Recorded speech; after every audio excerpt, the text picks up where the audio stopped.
C'est juste, tu commences avec la loi fédérale, et puis après avec la surveillance, ou bien c'est comme ça.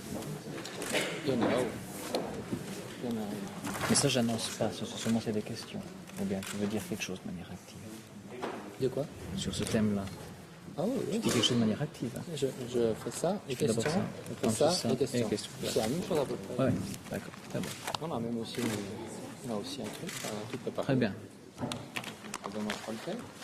Monsieur le conseiller fédéral, mesdames et messieurs, bienvenue à cette deuxième conférence de presse. Nous allons traiter deux sujets lors de cette conférence de presse. Tout d'abord, la modification de la loi fédérale sur la procréation médicalement assistée. Nous prendrons les questions sur ce thème et puis nous passerons au deuxième thème qui est le renforcement de la surveillance sur les assureurs maladie. Nous prendrons également les questions à la suite de ce deuxième thème. Pour le premier thème, je passe immédiatement la parole à Monsieur le conseiller fédéral. À ses côtés, vous avez remarqué que nous avons Pascal Struppler, le directeur de l'Office fédéral de la santé publique, ainsi que Madame Andrea Hartz de Falco, chef de l'unité de direction santé publique de l'OFSP, seront à disposition également pour vous pour répondre à vos questions sur certaines questions techniques. Monsieur le conseiller fédéral, vous avez la parole. Merci, bonjour mesdames et messieurs. On va en effet parler avec vous de deux thèmes importants du domaine de la santé. Il y a d'abord la procréation médicalement assistée, en effet, avec en particulier une réorientation dans le domaine du diagnostic préimplantatoire. Et puis, il y a la surveillance des assureurs maladie. Là, il s'agit d'une décision de principe prise par le Conseil fédéral de renforcer la surveillance, notamment par des dispositions législatives. Concernant tout d'abord la question de la procréation médicalement assistée, le Conseil fédéral avait mis en consultation il y a un peu plus d'un an un projet de modification de la loi sur la procréation médicalement assistée. Ce projet, élaboré à la demande du Parlement, proposait une réglementation autorisant le diagnostic préimplantatoire. Je rappelle que le diagnostic préimplantatoire est actuellement interdit en Suisse par la loi sur la procréation médicalement assistée. Ce diagnostic préimplantatoire permet la recherche de défauts génétiques au moyen d'une analyse portant sur un embryon conçu par insémination artificielle, soit la fécondation in vitro, et cela avant la transplantation de cet embryon dans l'utérus où il pourra, en cas de réussite, s'implanter et se développer. Aujourd'hui, le Conseil fédéral a d'abord pris connaissance des résultats de la procédure de consultation large, puisqu'il y avait plus de 200 organisations et milieux qui ont participé. Au total, 92 participants sont exprimés sur le contenu du projet. La grande majorité, soit 78%, est favorable à l'autorisation du diagnostic préimplantatoire, le DPI. Donc 8 principes, mais cette large approbation, il y a quelque chose à côté de cette large approbation, c'est un non sur les modalités, puisque le projet de règlement ne rallie pas de majorité. Seuls 13% approuvent le projet sans réserve, mais même parmi ceux qui sont favorables donc, sur le principe du diagnostic préimplantatoire, il y en a beaucoup, une assez large majorité, qui rejettent le projet, principalement parce qu'ils le jugent trop restrictif. Donc oui au principe, non aux modalités telles qu'elles étaient proposées dans le projet de 2009. Quelles sont les critiques de fond? Eh bien, les critiques portent essentiellement sur 4 points. D'abord, le maintien de la règle selon laquelle le nombre d'embryons développés par cycle de procréation ne peut être supérieur à 3, c'est la fameuse règle des 3. Le deuxième point, c'est le maintien de l'interdiction de cryoconservation d'embryons. Le troisième, c'est la limitation de l'autorisation du diagnostic préimplantatoire aux seuls couples qui sont atteints d'une maladie héréditaire grave. Et puis enfin, il y a la question de procédure, en particulier l'obligation faite aux médecins de déclarer aux autorités chaque diagnostic préimplantatoire. Donc ça, ce sont les 4 éléments de fond qui étaient critiqués fortement dans cette consultation, qui pose évidemment toute une série de questions assez fondamentales, éthiques évidemment aussi. Le Conseil fédéral est convaincu de la nécessité de modifier le projet avec comme but, avant tout, de donner aux couples une plus grande chance, aux couples qui présentent ce risque particulièrement fort de transmission d'une maladie héréditaire grave, de leur donner une chance réelle d'avoir un embryon sain et puis aussi de mieux protéger la santé de la femme. Ça, c'est l'objectif que nous avons fixé dans la réflexion autour des résultats de cette consultation. C'est pourquoi nous avons décidé de modifier le projet et nous allons évoquer ici avec vous les 4 domaines dont je viens de parler, les 4 domaines de critique, avec les nouvelles positions ou les confirmations de position. Tout d'abord, la règle des 3 embryons. Cette règle est maintenue pour la procréation médicalement assistée en général, si je puis dire, mais il doit être possible de s'écarter de ce principe de la règle de 3 dans le cas d'une démarche de procréation médicalement assistée avec diagnostic préimplantatoire. Ça, c'est nouveau. Donc on maintient la règle de 3 pour la procréation médicalement assistée en général, ça c'est comme le projet, mais on ouvre la possibilité d'aller au-delà pour les cas de diagnostic préimplantatoire, ça c'est nouveau. Ce choix se fonde sur la constatation suivante: si le nombre d'embryons développés par cycle de procréation est limité à 3, eh bien la probabilité est très faible pour les couples avec risque de transmission de maladie d'avoir un embryon transférable sans défaut génétique. De nombreux cycles de traitement devraient être interrompus par manque d'embryons transférables. Cela entraînerait un prolongement de la durée moyenne de traitement et par là même une charge physique et psychique supplémentaire pour la femme ou pour le couple concerné. Il faut mettre en balance dans ce cadre, pour cette décision, la protection de l'embryon et les chances réelles pour des couples avec risque élevé d'avoir un embryon sain, et puis encore la protection de la santé de la femme, encore une fois. Cette pesée des intérêts a amené le Conseil fédéral à la conclusion qu'une exception à la règle des 3 embryons est acceptable, éthiquement parlant, encore une fois, pour les couples qui sont candidats au diagnostic préimplantatoire. Ça, c'est pour le premier point, la règle de 3, ou la règle D3 plutôt. Le deuxième point, c'est la question de l'interdiction de conservation. L'interdiction de conserver des embryons, elle est supprimée pour toute démarche de procréation médicalement assistée, selon la décision que nous avons prise ce matin. Ça, c'est quelque chose de nouveau. Donc, la conservation qui était interdite, cette interdiction est levée pour toutes les démarches et pas seulement pour les démarches liées à un DPI, donc un diagnostic préimplantatoire. Actuellement, tous les embryons produits doivent être transférés immédiatement dans l'utérus en acceptant les risques qu'une grossesse multiple implique pour les enfants et pour la mère. Dans environ 20% des traitements par fécondation in vitro, une grossesse multiple se développe, une proportion qui est 10 fois plus grande que la fécondation naturelle. Il sera dorénavant possible, en accord avec la pratique usuelle sur le plan international, de ne transférer qu'un embryon et de conserver les autres en vue de nouveaux essais pour induire une grossesse. On peut ainsi, d'une part, diminuer les risques liés à une grossesse multiple et, d'autre part, protéger les embryons. Ceci représente en effet un bien évidemment précieux qu'il s'agit de conserver pour d'éventuelles tentatives ultérieures plutôt que de détruire. Ces 2 premiers points, donc la question de la règle des 3 et la question de la conservation, impliquent, s'ils sont modifiés dans le sens dont je viens de parler, impliquent de toute manière une modification de la Constitution fédérale. On procédera donc aux modifications dans ce nouveau projet, aux modifications de la Constitution. L'article 119, procréation médicalement assistée et génie génétique, dit en effet que, et je cite, ne peuvent être développés hors du corps de la femme jusqu'au stade d'embryon que le nombre d'ovules humains pouvant être immédiatement implantés.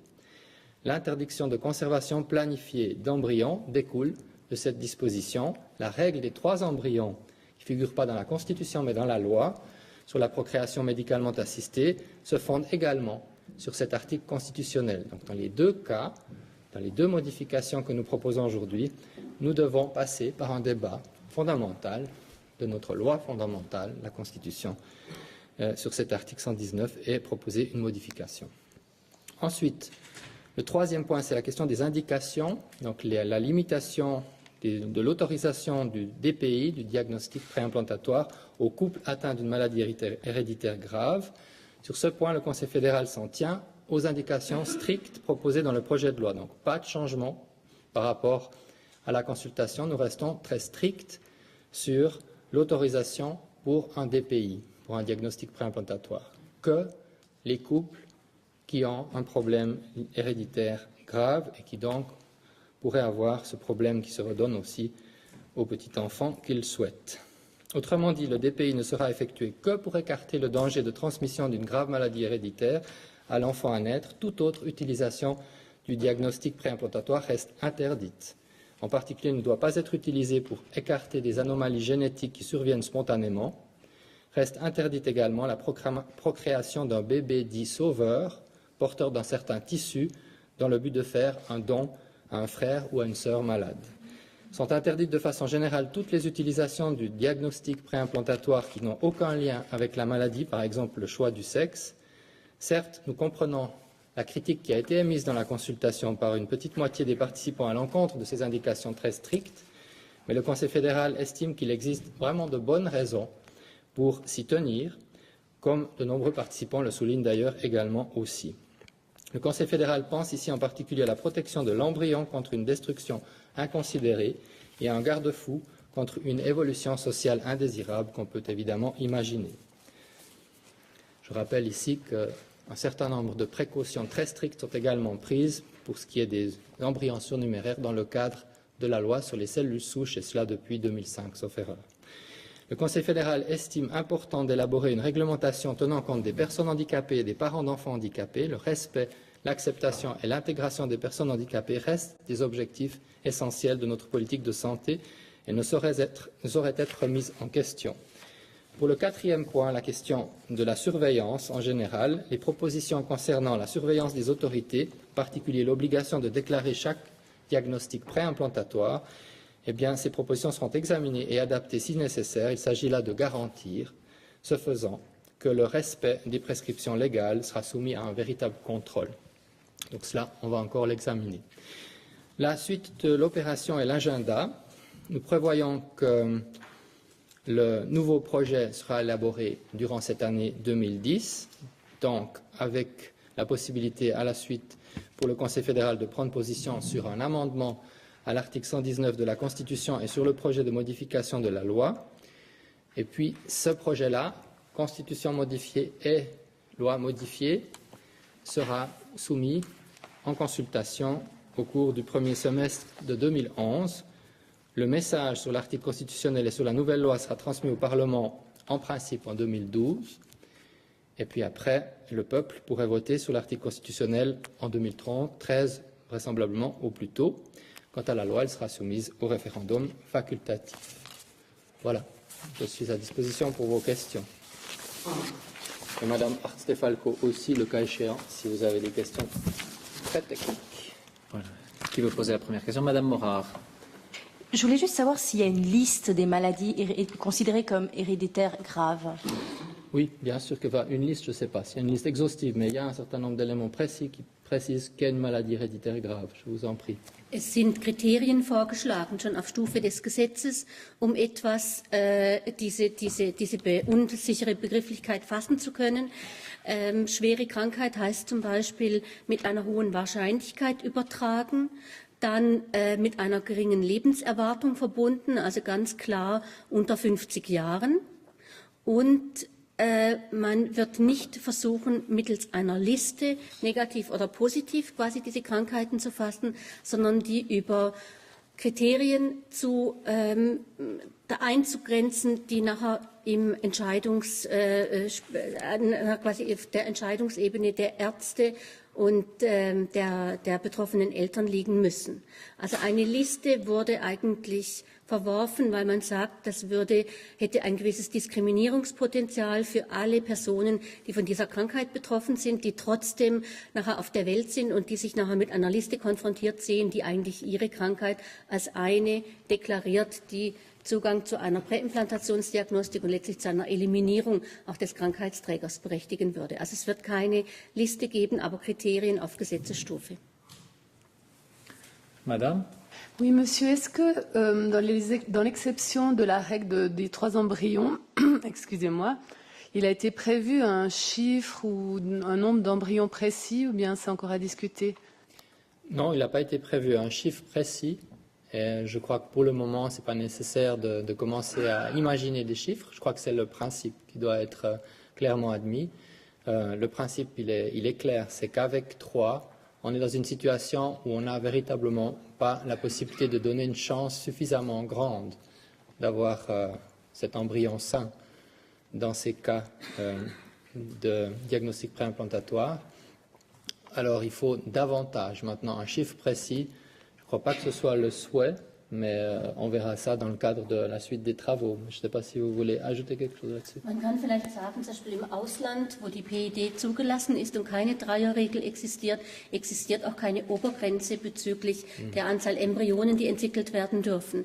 Normalerweise werden einfach die Embryonen dann befruchtet und untersucht, die im Rahmen eines Zyklus gewonnen werden können. Und das sind zwischen 4, können aber auch bis zu 15 sein.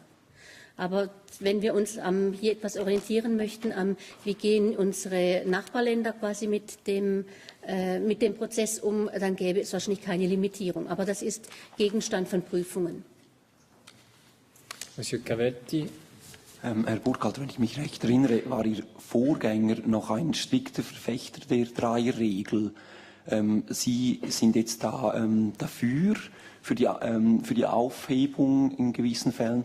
Spricht jetzt hier ja, ein Paradigmenwechsel vom katholisch-konservativen Bundesrat zum protestantisch-progressiven neuen Forschungsminister? Ich habe mir fast alles vorgestellt, aber einen Religionskrieg heute nicht. Aber nein, also das ist ein Entscheid des Bundesrates aufgrund der Ergebnisse der Vernehmlassung. Und man muss jetzt nicht unbedingt schauen, was früher gesagt wurde. Es ist jetzt eine neue Situation.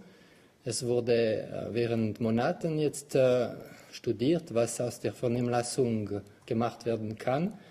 Und der Bundesrat, nicht nur ich, sind wir in dem Bundesrat sind wir jetzt überzeugt, dass dieses Projekt in diese Richtungen neu bearbeitet werden soll.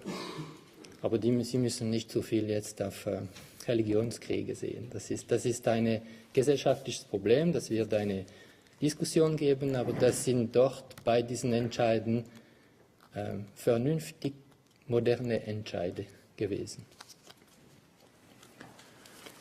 Monsieur Forster. Hätte ich auch noch eine Frage. Die Kriterien, die Frau De Falco genannt hat, sind relativ sehr restriktiv. Kann man etwa eingrenzen, wie viele Fälle von dieser Neuregelung profitieren würden pro Jahr oder wie viele Fälle überhaupt? Scheint mir sehr wenig zu sein. Dann bin ich überfordert, da kann ich nicht sagen. Also wir können uns auch nur auf Schätzungen berufen. Wir gehen davon aus, dass es, wenn wir diesen engen Indikationenkatalog beibehalten, dass es zwischen 50 und 100 Paaren sein werden pro Jahr. Also das liegt auch daran, dass diese schweren Erbkrankheiten, die wirklich diesen strengen Kriterien genügen würden, zum Glück sehr selten sind, aber in den betroffenen Familien sehr viel Leid erzeugen, im Voraus bekannt sind, eben dadurch, dass sie eben schon über Generationen hinweg aufgetreten sind. Und wie Herr Burkhalter gesagt hat, wird man bei den Indikationen bleiben. Es wäre denkbar natürlich, dass man verschiedene andere auch noch mit berücksichtigt, aber aus der Vernehmlassung kam hier auch nicht ein klarer Verweis darauf, dass man hier an eine Ausweitung der Indikationen in einem ersten Schritt denkt. Madame? Si j'ai bien lu la documentation, c'est en 2005 que les motions ont été adoptées par le Parlement à ce propos. Alors, je voulais savoir qu'est-ce qui expliquait finalement ce long délai jusqu'à ce qu'on reçoive, qu'on lise un message définitif. Et puis si cette lenteur, entre guillemets, elle tient aussi à un changement dans les mentalités ces dernières années à ce propos. Je crois pas. Bon, je ne peux pas tellement donner tous les détails des dernières années, mais fondamentalement, c'est quelque chose de très profond, ce sujet. C'est quand même quelque chose de très, très important et qui implique des valeurs d'éthique, de dignité et de trouver un chemin qui puisse être à la fois juste et majoritaire. Donc c'est comme souvent en politique, il n'y a rien de nouveau. Mais là, c'est vraiment un dossier, à mon avis, très fondamental. Et le fait est que la consultation a été faite en 2009, donc il a fallu un certain temps jusqu'à ce qu'on arrive à un projet, comme vous l'avez dit, un message ou un projet en tout cas à mettre en consultation. Et la consultation démontre qu'on n'avait pas encore trouvé avec ce projet de 2009 une solution qui corresponde à ces critères majorité potentielle et critères justes. Et c'est pourquoi il a fallu maintenant étudier pendant plusieurs mois, relancer la décision. Donc aujourd'hui, c'est vraiment une décision d'orientation politique. Puis maintenant, il faut préparer le dossier. Et c'est quand même une modification de la Constitution, donc une votation de toute manière, une modification d'une loi très sensible, très compliquée, très importante, qui peut avoir si on fait des erreurs dans une telle législation, il peut avoir des impacts importants, donc il faut bien travailler ça sérieusement. Je crois que le timing qu'on vous a donné est possible. Il ne s'agit pas d'aller trop vite, il s'agit d'aller maintenant sur un bon tempo et de préparer un bon projet. Et ça prend quand même maintenant du temps, mais en 2000, encore une fois, comme je vous l'ai dit, d'ici l'année prochaine, au début de l'année, on l'espère, on pourra mettre à nouveau en consultation un projet. Et si la consultation, cette fois, donne des résultats convaincants, aller devant le Parlement. Encore une fois, vraisemblablement en 2012. Question complémentaire? Oui, je précise ma question. Qu'est-ce qui s'est passé entre 2005 et 2009? Ah, bon, j'en sais rien. Alors, franchement, là, je n'étais pas encore préimplanté, donc je ne peux pas vous répondre. Je suis arrivé en novembre 2009, donc je ne sais pas si Mme Arstefalco veut dire ce que vous avez fait en 2005 et 2009, mais j'imagine que ça va prendre du temps. Mais bon, allez-y. Nein, der Bundesrat hat 2005 schon in seiner Antwort auf die Mitziehung geschrieben, dass er unter anderem Entwicklungen noch abwarten möchte im Bereich Stammzellforschung, Humanforschungsgesetz, um sich ein Bild zu machen, wie verhält sich die Meinung der Bevölkerung zu diesen Themen. Wir haben dann 2007 angefangen mit der Erarbeitung der Vorlage. Es gibt tatsächlich sehr viele Punkte, die zu prüfen sind. Es ist nicht so, dass einfach mit der Streichung dieses einen Absatzes in dem Artikel die Frage gelöst wäre.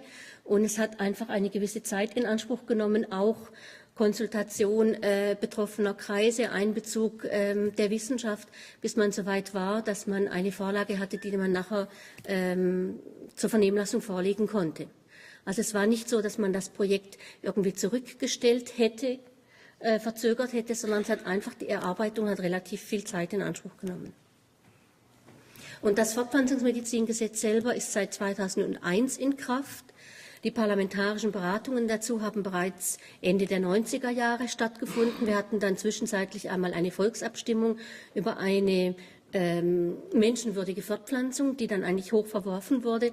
Dazu war das Gesetzesprojekt Fortpflanzungsmedizingesetz ein indirekter Gegenvorschlag und eigentlich zum Beispiel diese Dreierregel, wie wir sie jetzt noch haben und wie sie beibehalten werden soll für die medizinische Fortpflanzung, dokumentiert eigentlich auch einen Wissensstand, Kenntnisstand, der relativ weit zurückliegt und der für die Präimplantationsdiagnostik, die damals noch kein Thema war, unangemessen ist. Also es ist wirklich auch eine Entwicklung nicht nur bezüglich der gesellschaftlichen Einstellungen, sondern auch im Bereich Medizin und Technik.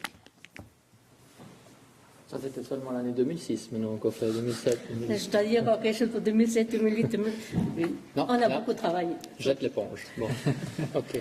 Monsieur Friedli. Was passiert eigentlich mit den überzähligen Embryonen? Das habe ich noch nicht ganz verstanden.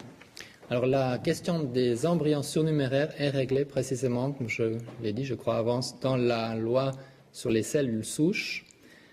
Soit il peut y avoir utilisation de cellules souches, soit ce n'est pas le cas. À ce moment-là, ils sont détruits. Plus spécifiquement et plus précisément, je vous demanderai là d'être complète. Là, prenez le temps, que ce soit bien clair. Nein, das Stammzellforschungsgesetz wurde im März 2005 in Kraft gesetzt. Dem ging auch eine Volksabstimmung voraus. Das war im November 2004. Und es regelt die Verwendung überzähliger Embryonen aus dem Fortpflanzungskontext für die Gewinnung von embryonalen Stammzellen und die Stammzellforschung selbst. Das Fortpflanzungsmedizingesetz sieht eigentlich vor und unternimmt auch alles, damit keine überzähligen Embryonen entstehen. Jetzt ist aber der Prozess so, dass die trotzdem ausnahmsweise anfallen können. Zum Beispiel, wenn jetzt im Rahmen einer Befruchtung, die stattgefunden hat, nachher ein 4-Tage-Zyklus dem einsetzt, wo sich dieser Embryo entwickeln muss. Und innerhalb dieser 4 Tage wird die Frau krank oder verunfallt und der Embryo kann nicht implantiert werden. Dann sieht das Stammzellforschungsgesetz vor, dass das Paar entscheiden kann, diesen Embryo entweder der Forschung zuzuführen, wenn ein konkretes, durch eine Ethikkommission bewilligtes Projekt vorliegt. Und dann können diese überzähligen Embryonen zur Stammzellgewinnung verwendet werden und ansonsten müssen sie vernichtet werden. Und die Aufhebung des Kryokonservierungsverbotes, einer der Richtungsentscheide jetzt des Bundesrates, würde vorsehen, dass eben Embryonen nicht zwingend nach Abschluss eines fortpflanzungsmedizinischen Verfahrens der Forschung zugeführt werden oder vernichtet werden müssen, sondern es gibt dann quasi wie eine dritte Möglichkeit, dass sie aufbewahrt werden zu Fortpflanzungszwecken, zum Beispiel für einen zukünftigen Zyklus. Also in diesem Sinne Embryonenschutz Argument ebenfalls mit berücksichtigt. Merci, je crois que c'était complet. On peut continuer. Monsieur. So eine Präimplantationsdiagnostik ist sehr teuer. Wer soll dafür bezahlen? Die Eltern oder die Krankenkasse? Bonne question. Noch nicht. Also die fortpflanzungsmedizinischen Verfahren selbst werden nicht durch die Krankenkassen übernommen. Das ist zwar ein Dauerthema, aber das ist im Moment noch jedem als quasi privat finanziert. Die Untersuchungen selbst, soweit sie einfach die genetischen Untersuchungen beinhalten, die sind wahrscheinlich wie andere genetische Untersuchungen im pränatalen Bereich nach Krankenkassen pflichtig. Aber da die Anzahl selbst sehr klein ist, eben wir gehen davon aus, aufgrund der Indikation, dass es 50 bis 100 Paare sein werden, wird das nicht ein großer Betrag sein, der in dem Kontext anfällt. Merci. Y a-t-il encore d'autres questions sur ce thème? Non, je propose qu'on passe au deuxième thème, le renforcement de la surveillance sur les assureurs maladie.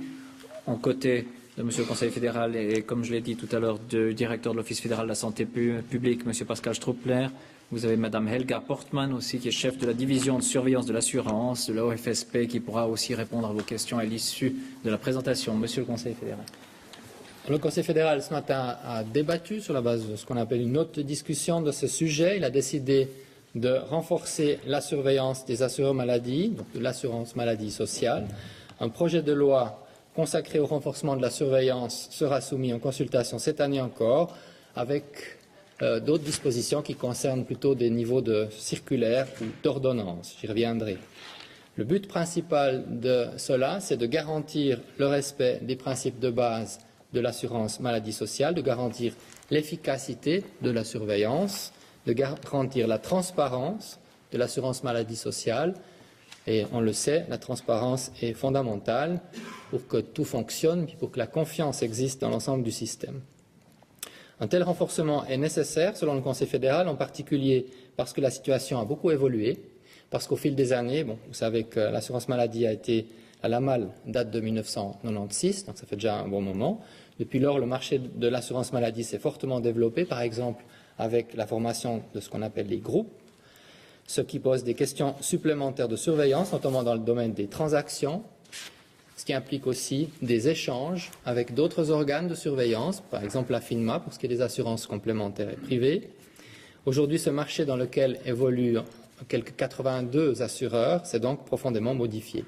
En outre, il y a eu une forte évolution des coûts dans la santé avec la pression, non seulement sur les assurés, ça c'est clair, mais aussi sur les assureurs qui sont sous grande pression financière. Cette pression accrue n'est pas suffisamment prise en compte par la loi actuelle, qui est conçue avant tout comme une loi qui réglemente le financement des prestations de soins.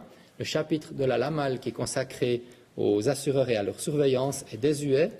Il nécessite une refonte en profondeur. Le Conseil fédéral doit disposer d'instruments modernes de surveillance afin de pouvoir vraiment garantir cette efficacité de la surveillance et la transparence des activités des assureurs.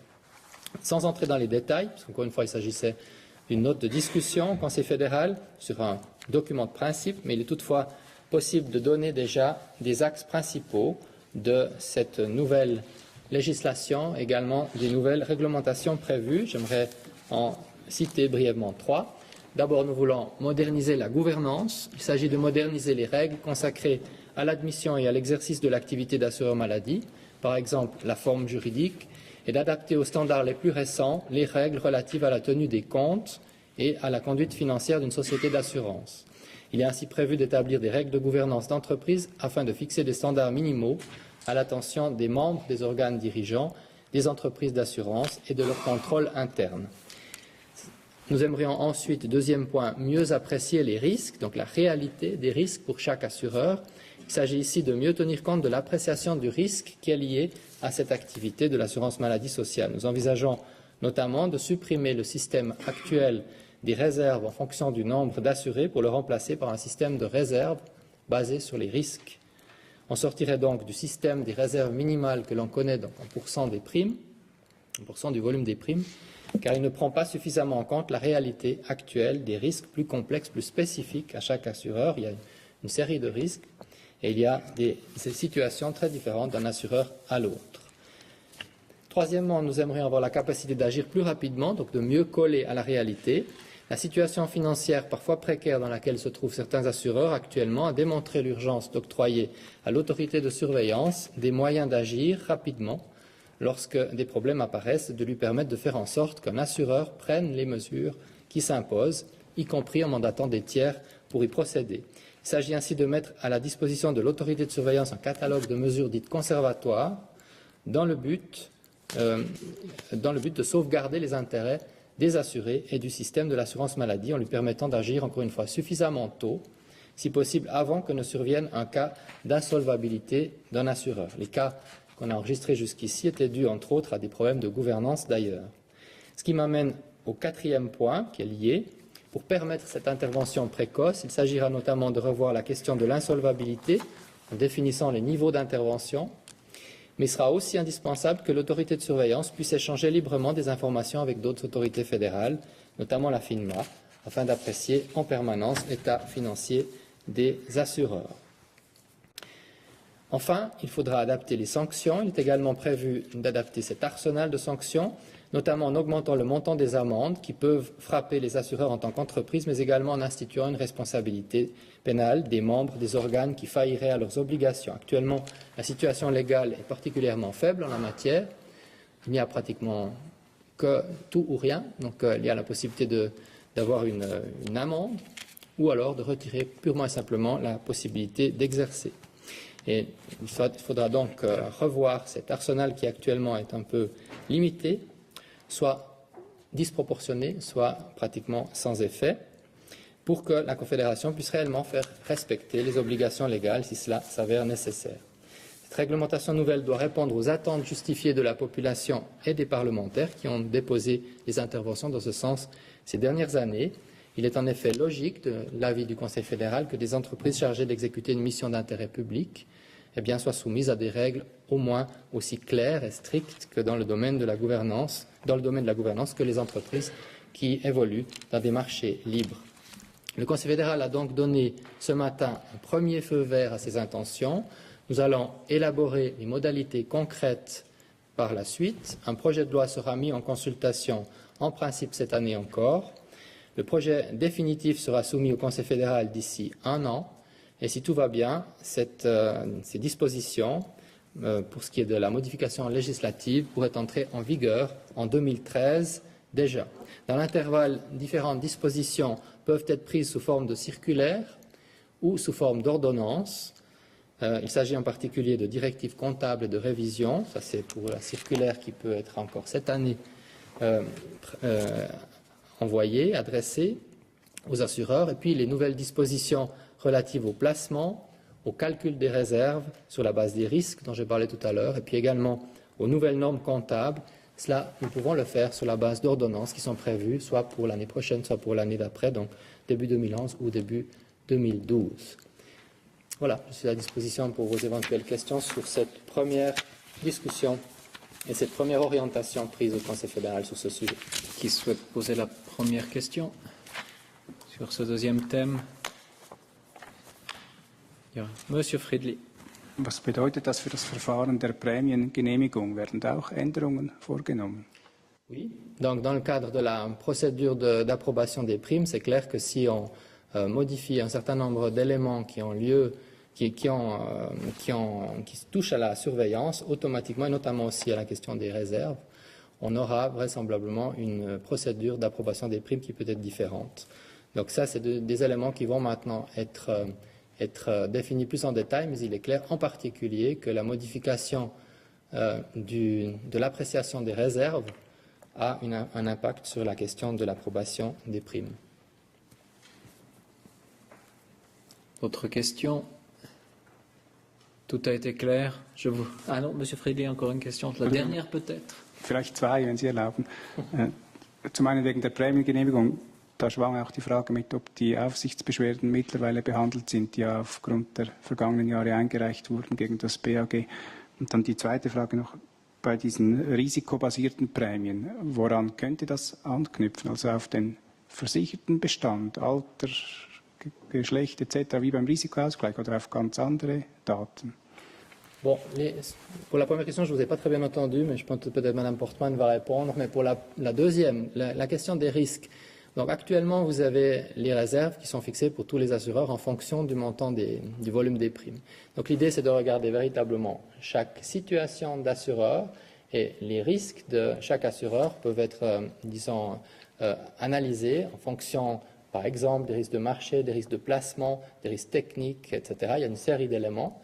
Et c'est sur cette base-là qu'on définit après le montant des risques nécessaires pour assurer la situation de cet assureur en particulier. Donc c'est dans ce sens-là qu'il faut aller. Peut-être vous pouvez compléter puis répondre à la première question si vous l'avez comprise. Moi, j'ai entendu qu'une partie. Je n'ai pas très bien compris la question. Ja. Sinon, vous la répéterez. Die Aufsichtsbeschwerde, die von 3 Krankenversicherern gegenüber dem EDI eingereicht wurde, betreffend die Aufsicht, wurden von Seiten des EDI bereits beantwortet. Betreffend Risiken, ich glaube, ich kann da nicht viel mehr hinzufügen. Es gibt vor allem 4 Risikokategorien. Eben das sind die versicherungstechnischen Risiken, die berücksichtigt werden müssen. Das sind vor allem Verschätzungen bei den Prämien oder beim Änderungen des versicherten Bestandes, die man nicht genügend berücksichtigt hat. Auch den Risikoausgleich, den man allenfalls nicht richtig geschätzt hat. Dafür braucht man Reserven, um solche Risiken abzudecken. Dann die Marktrisiken, eben dass die Aktienkurse fallen. Dann Kreditrisiken, dass eine Gegenpartei ausfällt, wie zum Beispiel das bei Lehman Brothers der Fall war. Und dann die letzte Kategorie, diejenige, die am schwierigsten zu quantifizieren ist, das sind die operationellen Risiken. Die Risiken innerhalb eines Geschäftes. Es gibt da kleinere Risiken, wie zum Beispiel Diebstahl, die sind nicht so schwierig zu quantifizieren, aber größere Risiken, wie beispielsweise Fehlentscheide des Managements, solche Risiken sind schwieriger zu quantifizieren, aber gehören auch dazu. Merci. Ich würde noch nachfragen, wie denn die Aufsichtsbeschwerde beantwortet wurde.